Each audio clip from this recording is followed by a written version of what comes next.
Hey, so just for something a little bit different, I want to talk about the Pathe film company.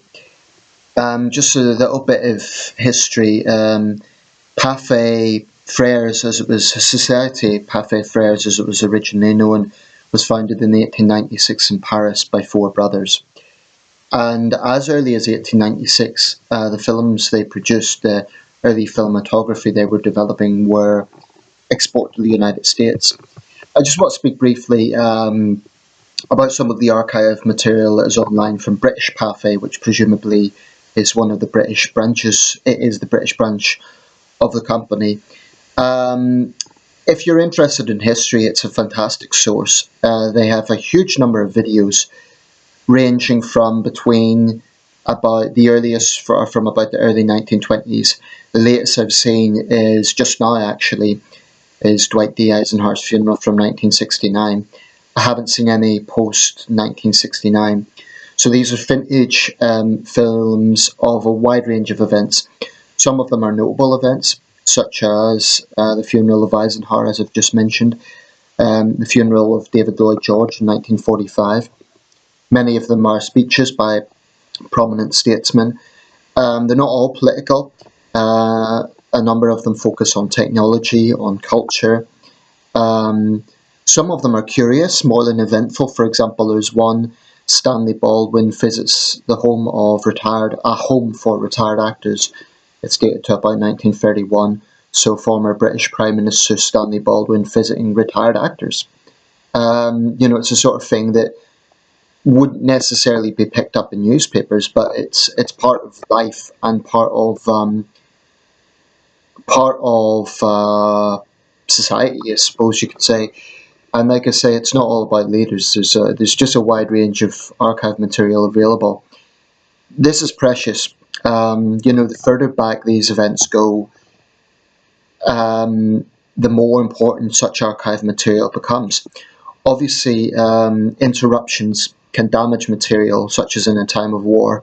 World War II, of course, caused enormous human loss, but it also caused enormous material loss.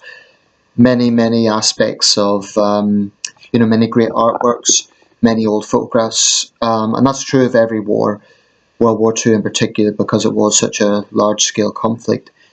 And I've no doubt this is going to go on in Syria today. There's been a lot of discussion, of course, about the vandalism of ancient artifacts by ISIS and the very noble efforts of people, historians, archivists, and so on, including in some cases amateur archivists, to restore this heritage. The Monuments Men, of course, is a film that shows this. So anyway, the point I'm making is this material, even the more recent ones from the 60s, it's a time capsule of a moment in time of something happening, and whether it is a big, profound political event, or perhaps more importantly, if it's an everyday event, is a big political events are going to be well covered. It has to be really looked after. So I hope those archives are safe somewhere in Paris or London or the Library of Congress or wherever they're kept. Film is a very powerful medium. I, incidentally, along the same theme as this, I have a series of DVDs about the 70s, 1970s, simply life in general. So things they focus on a particular year, and it basically focuses on the events of the year, the fashion of the year, sports of the year, and it's a good balance of good and bad. I've only seen that series from the 70s, I haven't seen any other decades. I do have one DVD documentary about the year 1991, which of course is a bit more recent, but even that is getting further back in time. So archiving history is extremely important. That's why I collect newspapers. As you can see, each one of those piles is an individual year. People might think it a bit quirky, but for me it's different from having it online. Anyway, that's it. Just if you haven't seen any of these videos, check them out. They cover a wide range of subjects. It isn't just politics. There's a lot of sports videos there. I've seen a lot of boxing, like old fights being covered. Yeah, it's a great archive source, and I really hope the actual reels are kept safe somewhere. God forbid there be another global conflict, they get lost.